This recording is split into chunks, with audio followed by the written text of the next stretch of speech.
Good morning. My name is John Caruso, and I'm privileged here to be with Dr. Benzel as part of the WNS History Section webinar in spine and neurosurgery for the iconic leaders of our day to help with the historical record for the future. So, as way of background, Dr. Benzel is here with his lovely wife Mary in the background as well, who may add commentary. But Dr. Benzel will talk about his journey, where he grew up, his journey through the Medical College of Wisconsin in Milwaukee, and then his fellowship, being one of the first spine fellows from neurosurgery, his transition to Louisiana, transition to New Mexico, where I had the privilege of working with him, and then transitioning to the Cleveland Clinic. And hopefully he'll give us some insight into her career path, because we're here to create a record for you and to help seal your legacy, which is well known now, but also then into the future. By way of his pedigree, he actually, what I think was most impressive, he was awarded the Millman Award as a student that exemplified the characteristics of the ideal physician. And that's when people think in my world of spine, and those who've trained with you, we think of you as sort of the exemplary physician, and we try to emulate you in everything we do and be a good product of what you've been. You've had multiple, countless awards throughout your career. You've been involved in multiple publications. You've helped solidify and codify the spine biomechanics into the neurosurgical realm, which I hope we'll talk about, and what motivated you to do that. I had early privilege of being involved when you were starting to put these things on paper, after Dr. Perry Ball helped suggest that you do this, and that whole journey that was fascinating to me and still is fascinating to me. Also, what people don't think about these days is the concept of the litigious nature of pedicle screws. You were involved in that and were making a response for the WNS to the lawsuits that came out in the 90s as well too. So with that in mind, welcome, and this is a fireside chat, so I thought it would be appropriate to have a fire going as well. Hopefully it won't be too ash filled or too hot if we start to perspire. We'll get some cold sponges and finish this interview. So welcome. Well, thank you, John. When you say all these things about me, first of all, it doesn't seem to me like all of them are true, and I just wonder how I got here. And I really don't know. I was lucky in many points in my career. I started off on a farm in eastern Washington, a very poor farm, and we actually had to give up the farm when I was about a junior or so in high school, and things were not good. And I vowed to myself that I would never go back to that life. And so I went to college at Washington State University, started off in engineering, and decided in the summer between my sophomore and junior year, decided that this wasn't for me. And so I scrambled the last 2 years, taking a lot of biology and pre-med courses, and I applied to medical school. Interestingly, I applied to Marquette University Medical School, and I got this letter from the Medical College of Wisconsin saying they accepted me. And I said I didn't apply there, and then I realized that actually the school had changed from a public to a private school, or a private to a public school, excuse me, and the rest is history. I started off being mostly interested in neuroanatomy, but when I got through with medical school, I really wanted to be a family practitioner.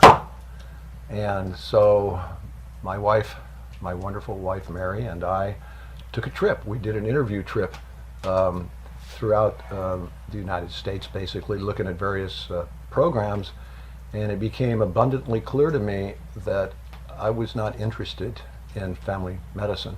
It just wasn't right for me. So I came back to Milwaukee and asked if I could be in the surgery program. And in those days, there was no match. You know, you just kind of pick people. So they selected me to be an intern in surgery. And I was just going along my merry way until December of that year. And I rotated on neurosurgery. And my chief resident at the time, Pat Walsh, who in many ways was a mentor of mine, almost killed me. I mean, we just operated and operated and operated. In fact, one night we were going to have a party at our house, and I remember operating with him on a liver cancer met to the spine, and I missed the party, and my wife had to arrange the party herself. But be that as it may, at the end of the rotation, Dr. Larson, my chairman, or the chairman of neurosurgery at the Medical College of Wisconsin, said, "Would you like to be a resident?" And I said, yes. And I went home and told Mary, and the rest is history from there. So I did my residency in a program that really focused on spine, because that was Larson's main interest, although he had others. The main one was spine. And he was arguably the first academic neurosurgical spine surgeon. And I, under him, did the residency and focused on spine, and then did a 1-year extension of that, which I think we would call a fellowship these days. And so I was arguably the first, or one of the first, neurosurgical spine fellows. But be that as it may, I had this in background of experience and interest in biomechanics. And my first job was at LSU Shreveport, sort of an academic job. There were not any neurosurgery residents at that time. This was pre-neurosurgery residency at LSU Shreveport. And I worked with a lot of orthopedic surgery, general surgery, oral surgery, ENT surgery residents, and ran a very busy service both at the university and at the VA hospital. And when I went there, there was one surgeon and then me, and they made two.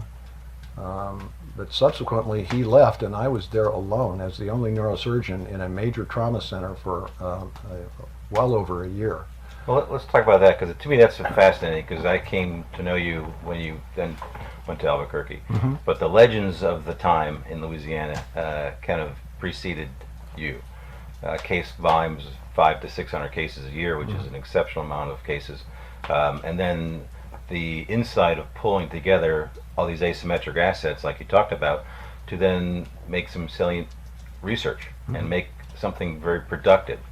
And then how Dr. John Jane kind of became a visiting professor, and so serendipity. We've talked about that before, because we all have our journeys of how we get into things, and sometimes it's very convoluted, and we'll talk about that to help the future generations about realizing that part of the struggle is also then part of the journey. So tell us a little more about how you pulled together at Louisiana these assets to start becoming very productive, especially then, I'm assuming, since you have an engineering degree, about spine biomechanics. Yeah, so, well, fortunately, a lot of the cases I did were spine cases, and of course the orthopedic residents were interested in that, and the extracranial vascular cases, the general surgery residents were interested in that. So there was a natural merging of resident education with the process. You mentioned John Jane was a visiting professor with us, and this all started off because of a researcher that he had worked with in the past, who ended up at LSU Shreveport, who desperately wanted to get John Jane to come to Shreveport to be a visiting professor. And I was a rookie. I says, I can't call up John Jane, you know. And so I think he maybe made a phone call or something, and then I called him. And talk about serendipity. That was one of the luckiest things that happened to me.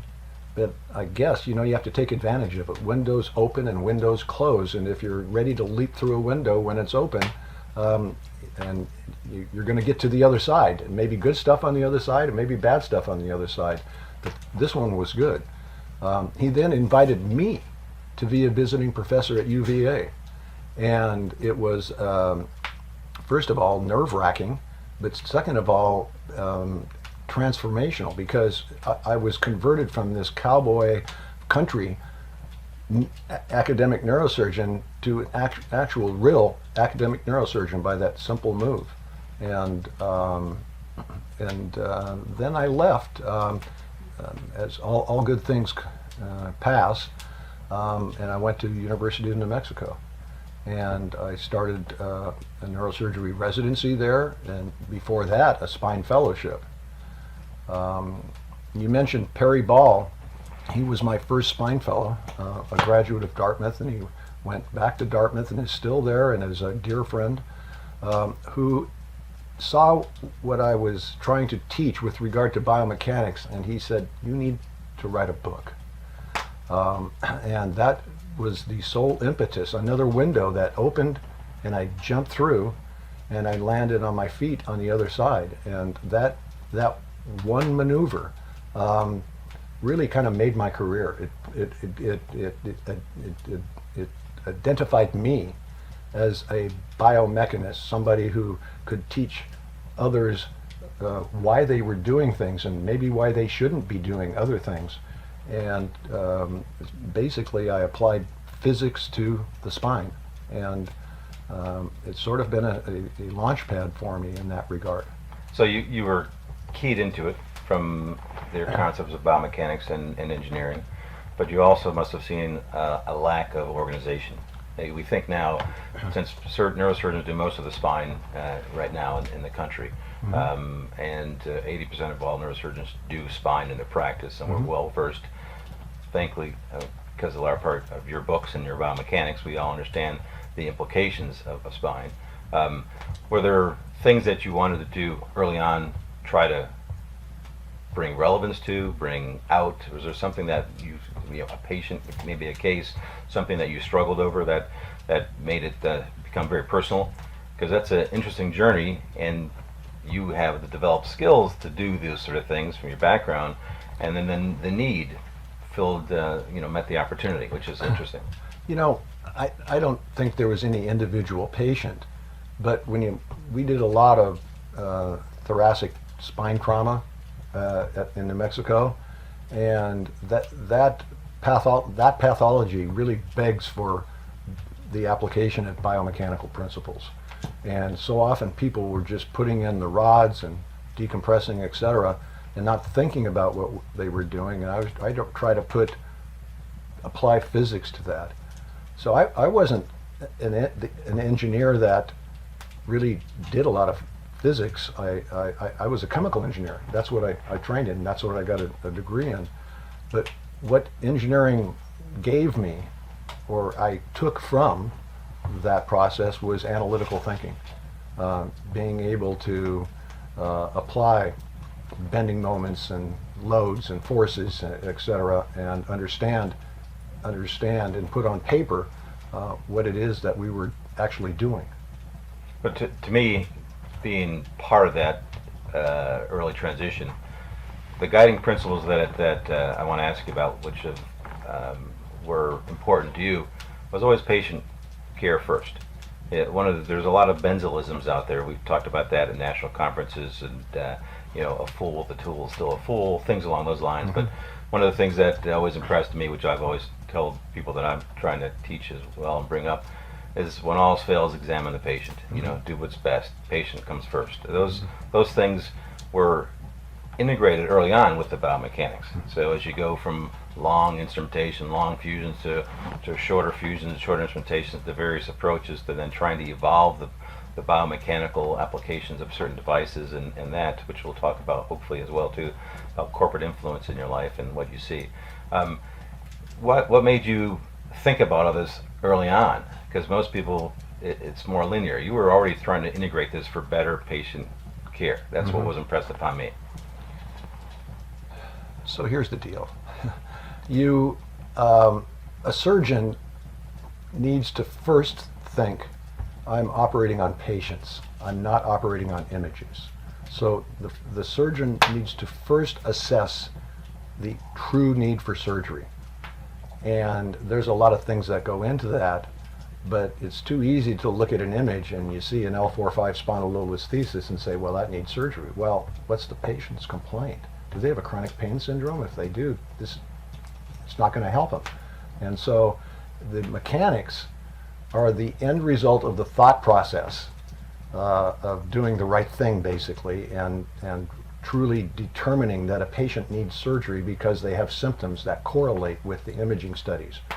Then, when that's the case, you take the imaging studies and say, how am I going to apply biomechanical principles to most effectively take care of the patient?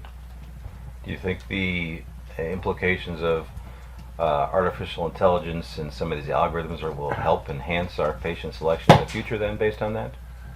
Boy, that's a loaded question. I'm going to tell you right now what disappoints me most about my career. And I've made a career out of tried to make my career out of making the right diagnosis. Difference between mechanical back pain and myofascial back pain or chronic pain syndrome. They all have back pain.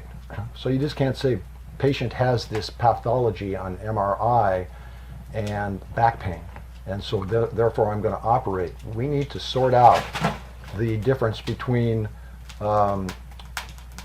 mechanical pain, for example, that we could do a fusion for and actually help the patient, or chronic pain syndrome, which is associated with non-restorative sleep, chronic fatigue, 24/7 pain, often chronic opioid use. And if we operate on those patients, we can apply the biomechanical principles, but it's not going to work. And so my mission, the flag I have been carrying for probably almost 2 decades, hasn't been heeded by people, and it's very disappointing to me. I call that patient the elephant in a room. People are blindfolded examining the tail, the foot, the horns, and I guess they're not horns. What are they called? Tusks, whatever. And not getting the whole picture and not knowing what they're really dealing with. And so they say, well, the patient's got a pathology that I can operate on, and so they operate on the patient. And so how am I relating this to artificial intelligence? I think it's a shame that we are going to probably rely on this, but the computer can assess the patient records and look at their the patient's health-related quality of life metrics and their depression scores, etc., and basically probably tell us with a fair degree of accuracy who will benefit from surgery and who won't. We're not there yet, but I think we're getting there. And unfortunately, we should have been able to do this ourselves without the computer. But if it takes a computer to do it, that's fine. Well, again, at least what was instilled in me by you was this concept of integration, understanding not just the biomechanics, but personal choices, their health, their underlying conditions, their secondary characteristics, autoimmune disease, bone quality. All these things sort of has led me to make a broader practice of integration, and early on, I think Mark Ashker came from University of Kansas as an orthopedic surgeon, and said we're brothers. So orthopedics and neurosurgery, especially with regard to spine, it's a great fit. Coupled then with neurology and pain physiatry, interventional, non-interventional. I think the onus is on, because of your initial understanding, that we have to own the patient experience, good and bad. Mm-hmm. And the beauty of neurosurgery, because of people like you and your experience with reaching out to John Jane, are accessible. You've ran the longest spine training course in history, which will continue to go. And took a 2-year hiatus because of COVID. But well, I understand, but that was just and what you've produced in literature is to me extraordinary, because there's always a background of doing what's right. And the fact that that was very clear to you has always impressed me, and was my flag that I must carry as I go on. So if there's a few things that you want to leave as a legacy brand, a few statements, a few words for future generations about how to have an exemplary career where you own the patient and stand by the patient, what are the few words you'd use? Well, this is sort of a corollary to the question that I often get asked by applicants into the spine fellowship or applicants into the neurosurgery residency. They might ask me, what are you looking for in an applicant? Because that's really the question you're asking. You know, we're looking for something that is going to not only have that person be a good resident or a good fellow, or a great resident or a great fellow, but also have a distinguished career as a quality surgeon. And I think those variables, of course, are, you know, it's good to be smart. It's good to have good grades, but that's not the most important aspect. Is the patient a real person? Does the patient really want, or the applicant really want to do what's right? Are they empathic? Are they judgmental? Are they what is their work ethic? And these are the things that I think we should be looking for. And empathy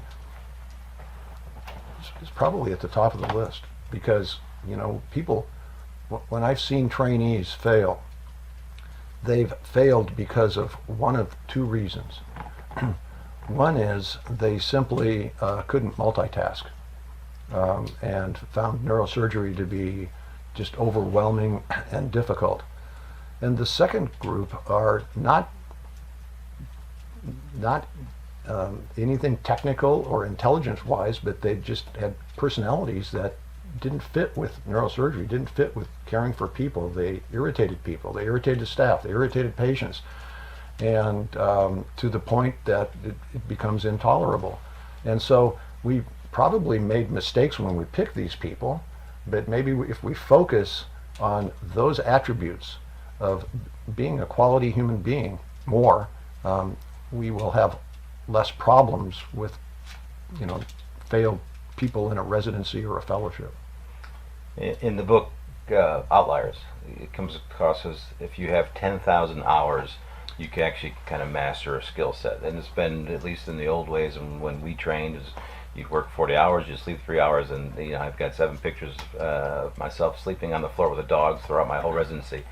So it seems like we give of ourselves.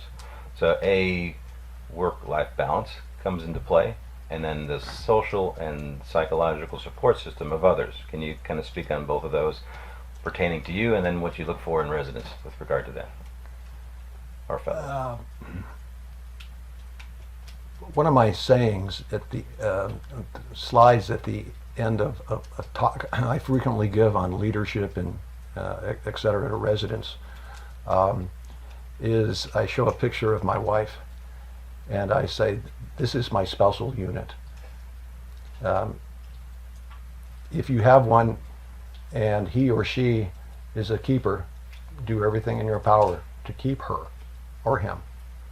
And if you don't, go find one. So, I mean, the pillar of what I was able to accomplish centered around Mary, my wife. And she took care of the kids, and I wasn't home a lot. And honestly, I've seen so many relationship in trainees and young surgeons fall apart because the trainee really didn't want to go home, stayed at the hospital unnecessarily, etc.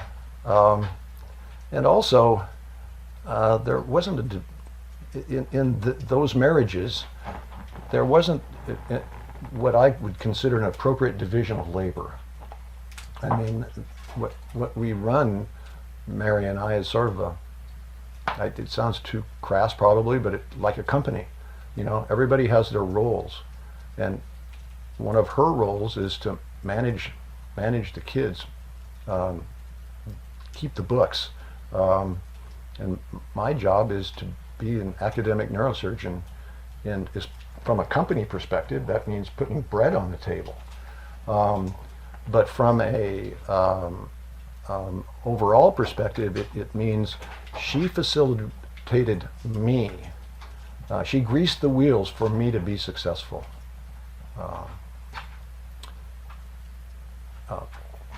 You know, I never appreciated this, but at the conference several years ago for I think it was the CNS, and I was the honored guest.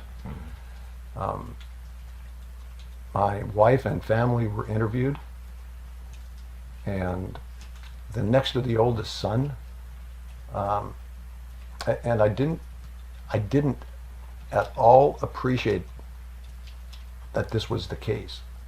But he said, when we needed him, he was there.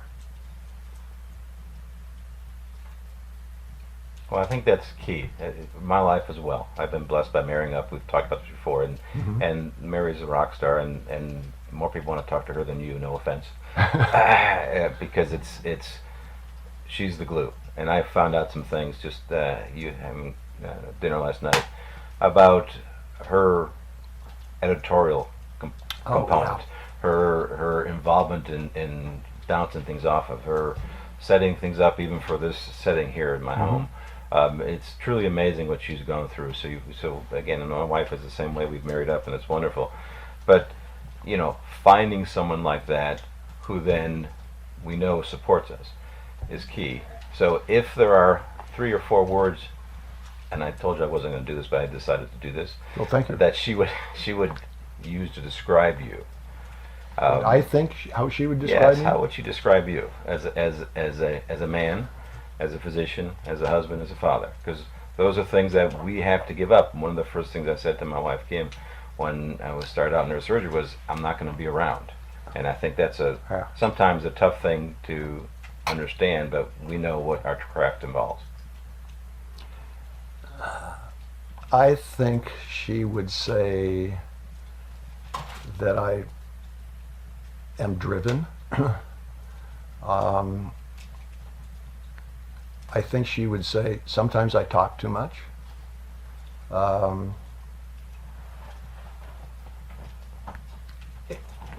And just like my son making the comment about that I was always there, I didn't expect that at all to come out of his mouth. I don't really know what she would say. I mean, so I think she would say thank you too, because we've had, and I know she appreciates that, we've had a great ride. This has been such a privileged life, and we have experienced it together.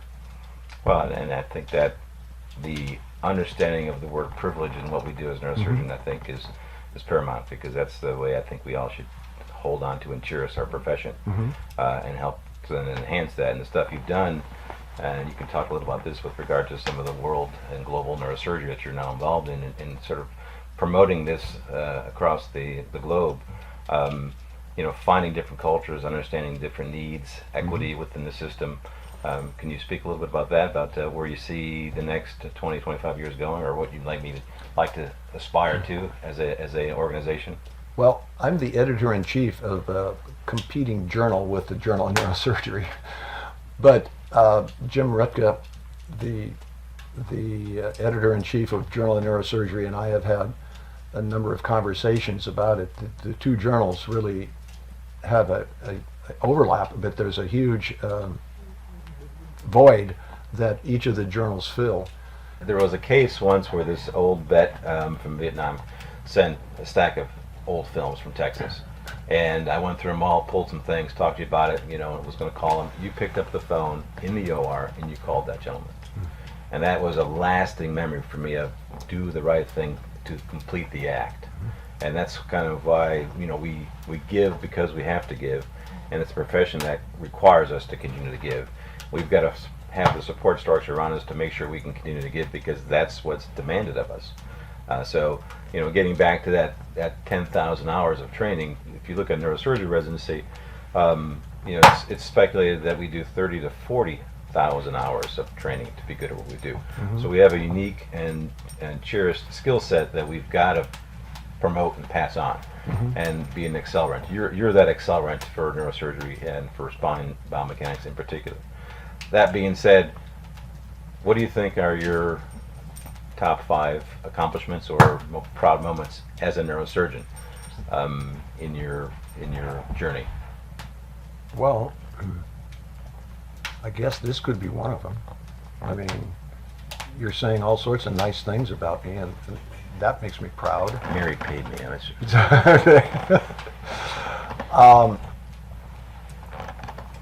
You know, the way you crafted the question in neurosurgery, I'm still going to say Mary and the kids. And I guess the proud moment with regard to neurosurgery in that regard is how we have been able to integrate all of us into a neurosurgery paradigm that made me successful and us successful. I guess another proud moment is the trainees. I mean, there are literally hundreds of them that I have trained as residents, fellows, and I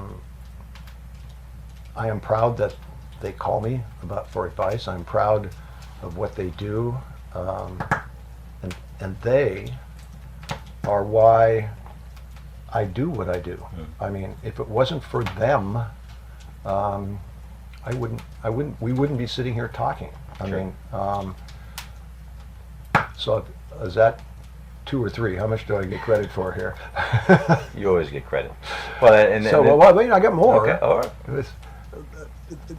The other is a third or a fourth or a fifth, whatever, is my contribution to the literature, not only in the form of the book that I talk about, biomechanics, but the numerous papers and innovations that people I worked with came up with, not necessarily me, but we all worked together. It's sort of a interactive chemistry that makes me look good, makes them look good, and I think, and we actually contribute to mankind by, hopefully leading to solutions that help us better achieve the goal of doing what's right. Well, your insight into that is also critical in a time of self-preservation, self-promotion, economic reward, corporate relationships, institutional relationships. So some of the struggles in each of those. So let's just maybe go with the need to push the craft and the relationship with corporate interest. What advice? Let's just talk about just advice you would give from lessons learned about how to manage that potential morass. I've become sort of a curmudgeon in this regard. To the extent that I'm going to say something that I may be sorry for, but to the extent that I, to a certain degree, disdain commercial industry relationships with physicians, because number one, any study that is sponsored by industry is intrinsically biased and the data cannot be trusted. And people, one of my favorite lines, like just for example, let's just talk about artificial discs. They may be good, they may be bad, but we're not going to determine that from the literature because the literature is biased. All the studies are done that are usually sponsored by industry, and they're done by surgeons who are pro artificial disc, and so there's a lot of selection bias and other types of biases that basically invalidate the literature. And I've been told, well, if we don't have that literature, what do we base it on? I says it's better to base what your actions on your own judgment than on false information, because it can only guide you down a bad pathway. So I've been involved with industry mostly earlier in my career, and On a couple of occasions, I just backed out and said, I'm not liking this. I don't want to be a part of this. The evolution of spine biomechanics is tied with the evolution of industry producing products, based on the cost. You went through some of the initial litigation on pedicle screws, and if it wasn't for, a letter, written about a sacral screw, that then got factored in. It was one of those things that you needed to have access to the ability to need and push the iteration of the product, and that's still in evolution. So we all have different perspectives. We all kind of stay with what we trained, and what you advocated was about patient first. But as things evolve, do you see anything on the horizon besides the concept of robotics or the use of sensors? Anything that you think was going to enhance what we do in the future?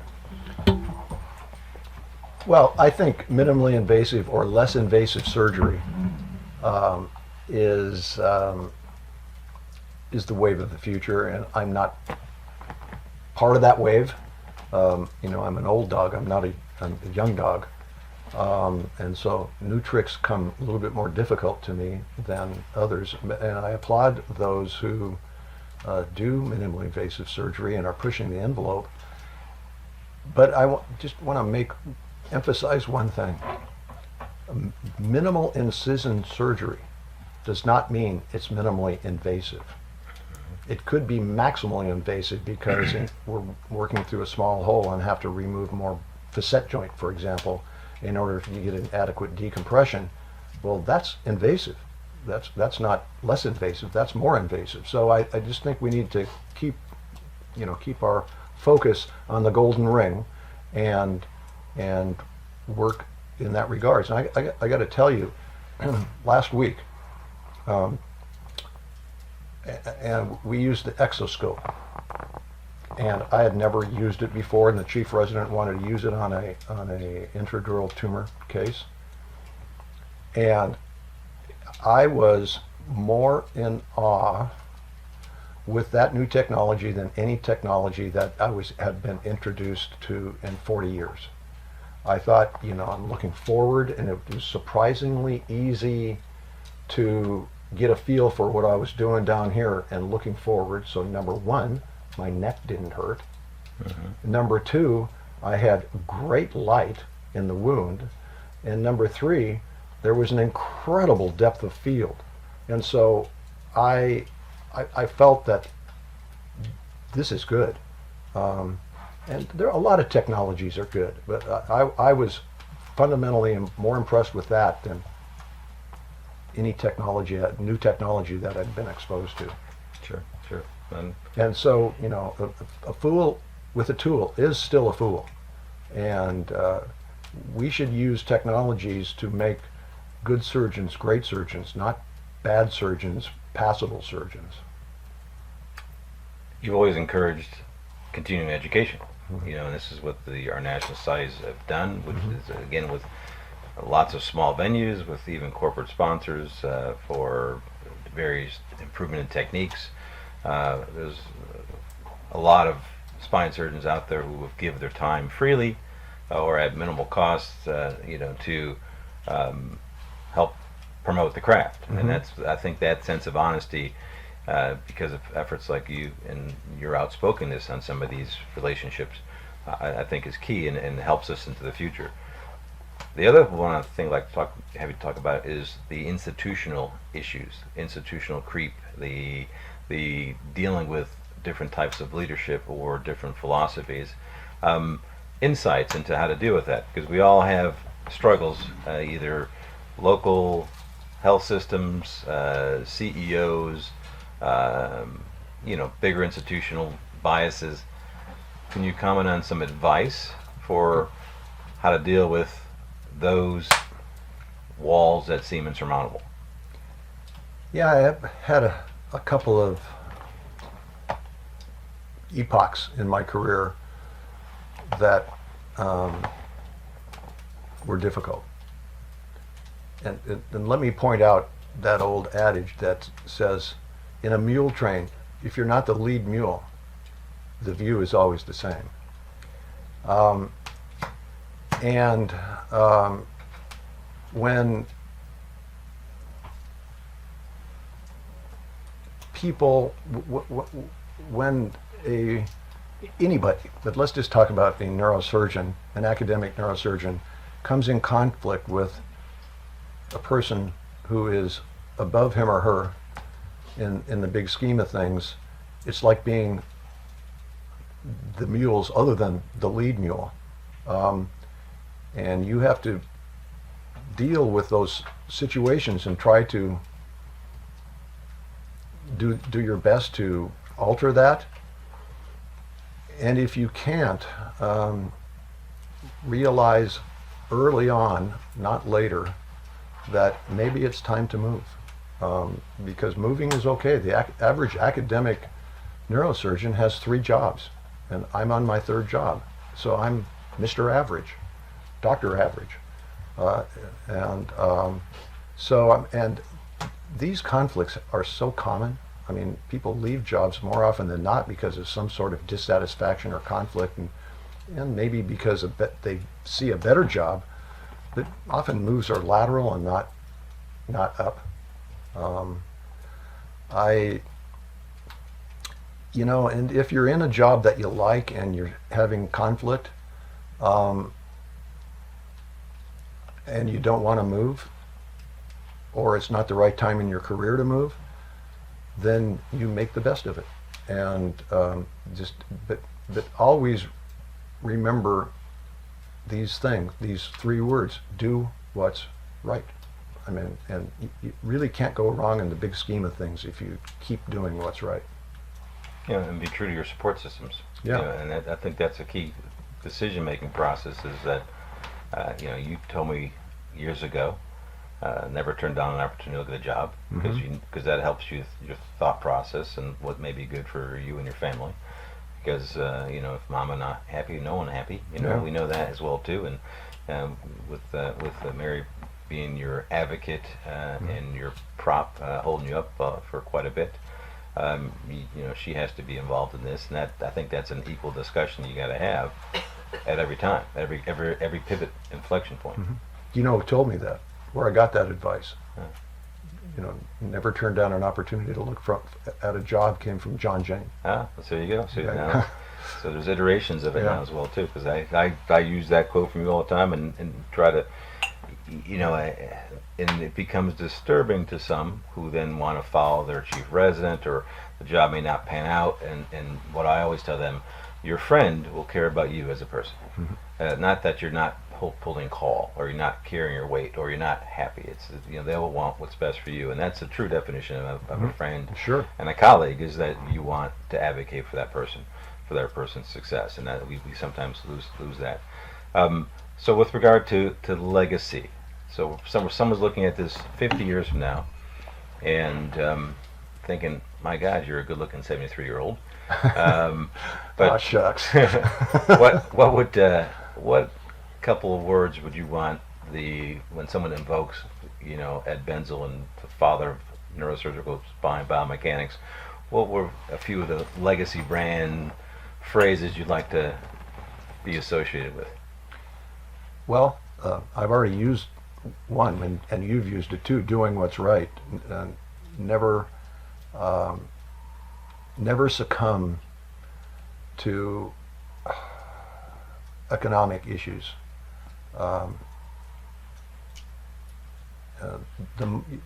We'll all make enough money, but we can never use economic issues as a determinant indication for surgery.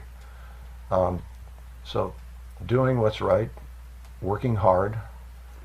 I would like to be remembered as somebody who was always respectful of others, and who helped people, neurosurgeons and orthopedic surgeons, spine surgeons, become better people themselves. I mean, I try to lead by example, and I think that a lot of people follow. And from a biomechanical perspective, setting a foundation, because what biomechanics are like mathematics. Why do you need to write a new book on it? Because mathematics doesn't change. Mm-hmm. Either does biomechanics. The only thing that changes from my first, second, and third editions of my biomechanics book was new technologies. And so, but I'm done with writing another book, because that whole volume is all written by me. But the bottom line is, I think those general principles should be, and if they're not, would be very disappointed. Should be applicable today. Should be applicable 50 years from now. Should be applicable 250 years from now. And I guess that's my legacy, I think. Well, and intrinsic in your guidance as a mentor, as a coach, you have given talks on leadership. Are there characteristics you can enhance in people?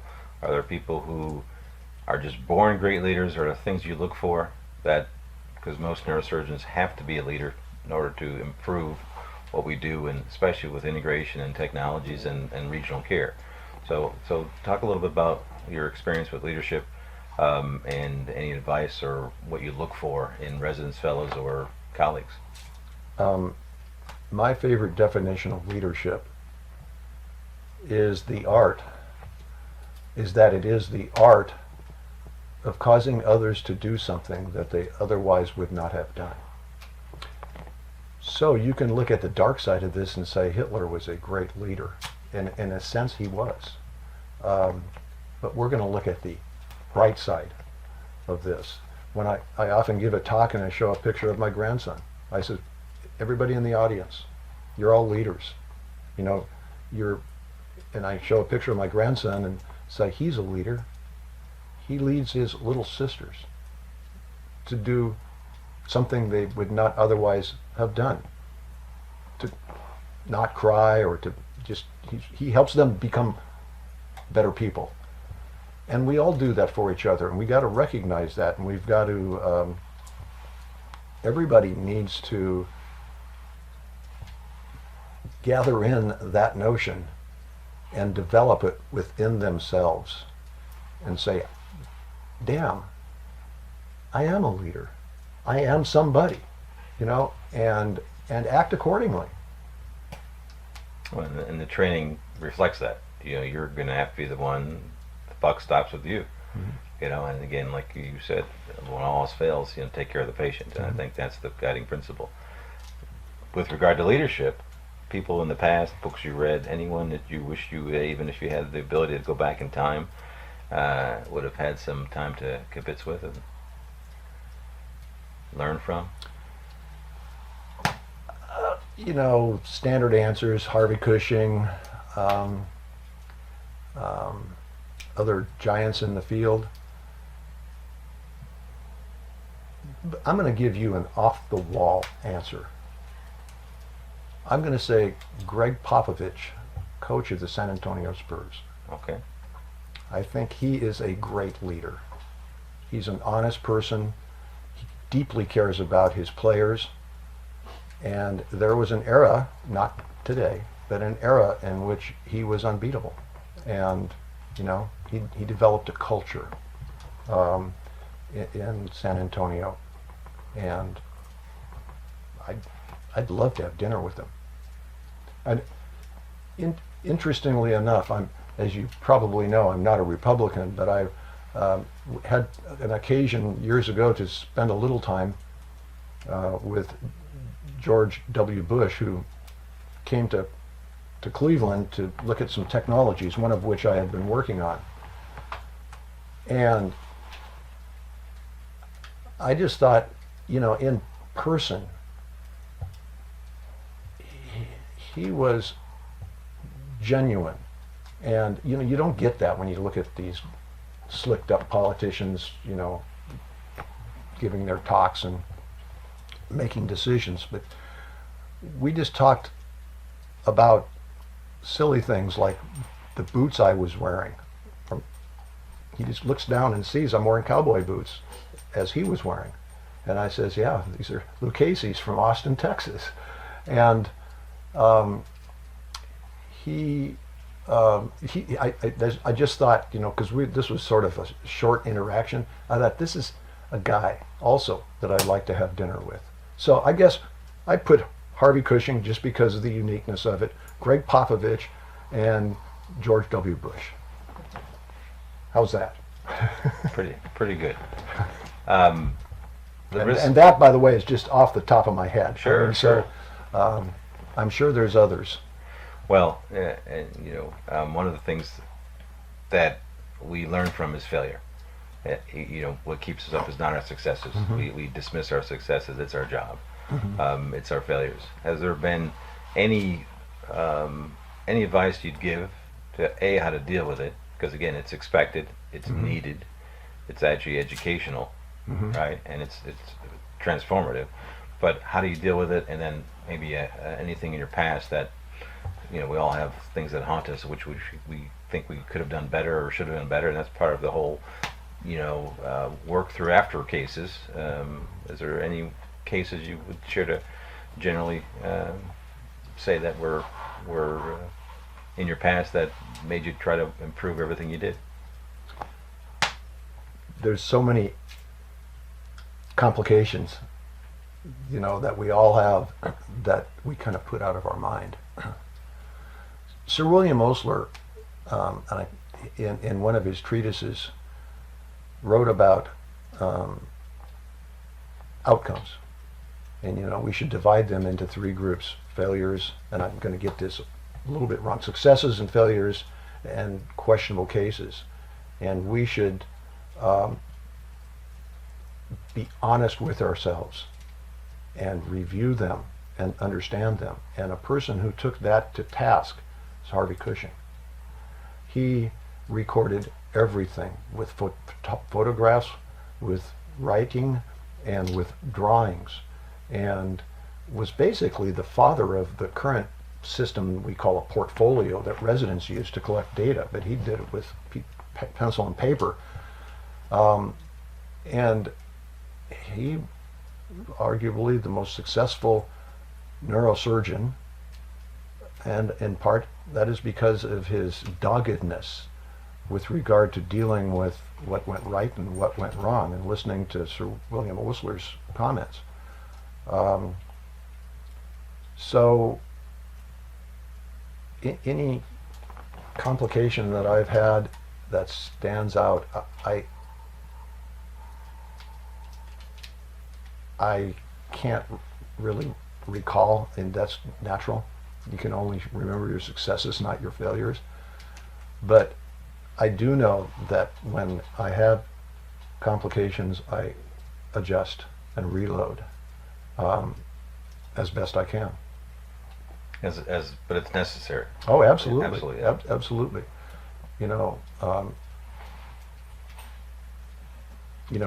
It's been said that most neurosurgeons have their own private cemetery where their patients are buried. That's just imaginary. But, sometimes it's maybe good to visit that cemetery in your own mind and rehash those things and never forget those who you could have done better with. Well, that leads to the final sort of question with regard to someone who's viewing this in the future. What would you hope the average neurosurgeon would aspire to based on some of the things we discussed now, or what should be part of the neurosurgical evolution in the future? What would you like to see from neurosurgeons 50 years from now?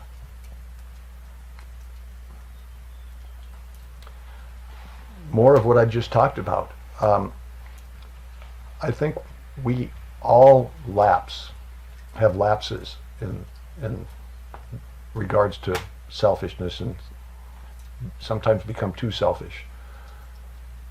So what I'd like to see 50 years from now or 100 years from now is that there's more emphasis on that balance, You know, it's not a crime to get home early. In fact, it's probably a really good thing to get home early. When the work's done, leave. And those are the kind of things that I think, and if there's work to be done, don't leave. I mean, it goes both ways. And if you've set up your family appropriately, everybody will understand, it turns out. And I think that would be a message for the ages for me. Yeah, and again, lead by example. Well, Dr. Benzel, it's been a privilege in my life knowing you and your lovely wife, Mary. And thank you for coming to my home and being disturbed by my dogs and and doing this nice fireside chat. Well, thank you. This has been very thought-provoking for me. You know, causes me to think a little bit more about what it is I do every day. So thank you. Thank you.